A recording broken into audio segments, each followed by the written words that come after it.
नमस्कार मंडळी, चला तर आज आपण बनवूयात उपवासाचे साबुदाणा पोहे. त्यासाठी लागणारं साहित्य: शेंगदाणे, मिरची आणि साबुदाणा पोहे. एका कढईमध्ये आपण शेंगदाणे तळण्यासाठी घेतलेले आहेत.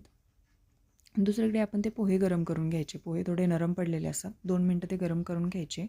पोहे गरम झाल्यानंतर आपण शेंगदाणे तळून घेऊयात. शेंगदाणे तळून झाल्यानंतर त्याच्यामध्ये मिरची तळून घ्यायची तेलामध्ये थोड्याशा. मिरची तळून घेतल्यानंतर जे आपले पोहे गरम करत होते ते एकदम असे कुरकुरीत झालेले आहेत, बघू शकता. आणि त्या पोह्यांमध्ये आता आपण तळलेले शेंगदाणे ॲड करूयात. शेंगदाणे ॲड करून झाल्यानंतर त्याच्यामध्ये आपण जी तळलेली मिरची होती ती ॲड करायची. मिरची ॲड केल्यानंतर त्याच्यामध्ये आपण चवीपुरतं मीठ ॲड करूयात.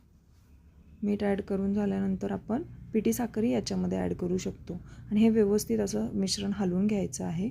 आणि हे उपवासासाठी खूप सुंदर असे पोहे आहेत. खिचडीचा वगैरे कंटाळा आला असेल तर हे पोहे नक्की ट्राय करू शकता तुम्ही. Like, share and subscribe.